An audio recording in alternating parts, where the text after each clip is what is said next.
Hey everyone, it's Milo here for the Fellowship of Acoustics, and today we have an exciting new addition to our acoustic guitar lineup and also to the Collings acoustic guitar lineup, because today we are talking about these two beautiful Hill Country Collings guitars.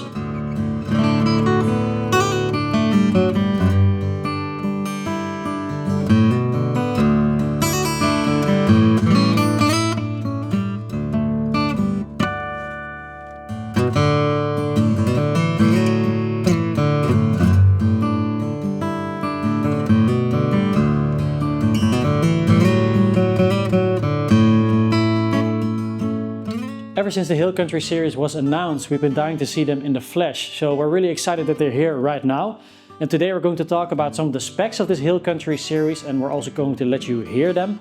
And we're going to compare this D1A Hill Country with the standard Collings D1A and see what the differences are sound-wise.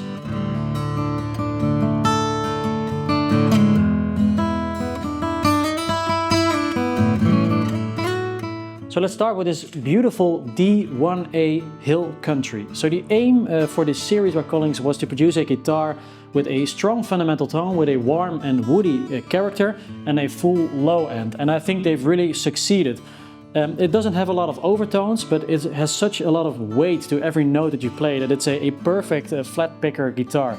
It was actually Steve Nall, the director of manufacturing over at Collings Guitars, that said that they didn't want to produce a Collings guitar that was as sparkly or bright as the usual Collings guitars, nor a perfect replica of a vintage Martin, but rather a Collings guitar that does what those vintage Martins do best.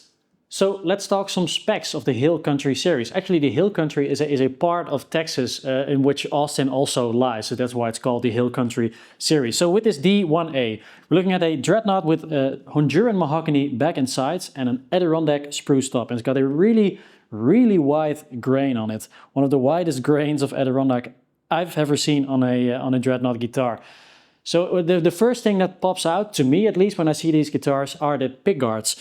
Maybe we can have a look at both of them next to each other. They are actually hand-poured tortoise pickguards. So each and every guitar has a unique look to the pickguard. They use a resin and they use it on each guitar specifically. They use it on the pickguard, they use it on the rosette as well, and also on the heel cap, as you can see over here. Another thing that's really evident when you see these Collings guitars is you won't see that it's a Collings guitar at first glance, because there's no logo on the headstock. It's actually now stamped in the back of the headstock. This is actually what the late Bill Collings did on his earlier Dreadnoughts. He stamped the logo on the back of the headstock as well.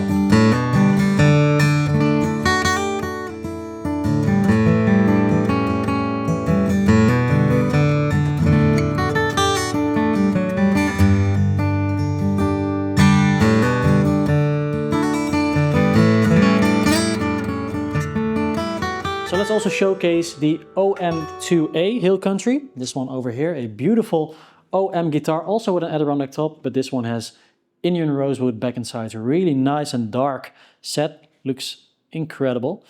The Adirondack on this guitar is actually a lot of a tighter grain compared to the Dreadnought that we just saw.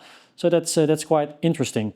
Some other things to mention, we have a nice and unbleached bone saddle and nut as well. So you can see the special pickguard on this one looks a lot different than the Dreadnought that we just saw. The primary focus of Collings guitars was to produce a lineup of guitars that had a lot of responsiveness to them. And one thing that they did to achieve this was to create a special bracing pattern. So it is a scalloped X bracing pattern, but these guitars don't have the popsicle or the tongue brace. It is a horizontal brace that lies below the fretboard on a lot of guitars. By removing this popsicle brace, it allows the top to move a little bit more freely, which will open up the sound and give it a little bit more responsiveness. Another thing that also helps is the new very ultra thin layer of nitrocellulose on this one. It's the thinnest layer of lacquer they ever use over at Collings Guitars. And the last spec I wanted to mention about these Hill Country guitars is the neck profile, because it's quite special. It's quite a fat neck. It starts with a C profile, but ends up being almost a soft V over at the 12th fret. So that's something that I've never played before, and I think it's really comfortable to play. So now that we've been through most of the specs, we're going to listen to a comparison. You will have heard some of the demos of these guitars throughout this video, but right now, let me grab this D1A, the standard D1A here behind me. We're going to listen to a comparison between the standard D1A and the D1A Hill Country. And we're going to see if there's a difference, which one you prefer, and please let us know down in the comments.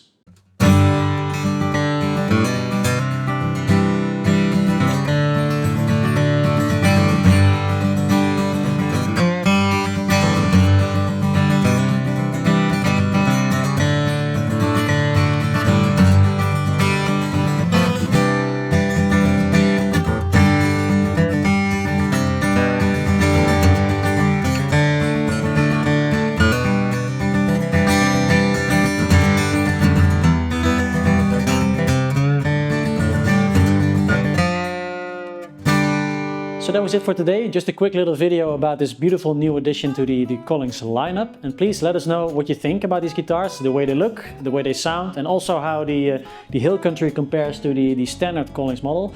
Also a big thank you to Erwin for playing these beautiful demos, because he is such a big fan of Collings guitars and he was really in awe when these Hill Country guitars first arrived. So thank you very much, Erwin. Please subscribe to the channel if you haven't already, and we would like to see you in the next video. Bye bye!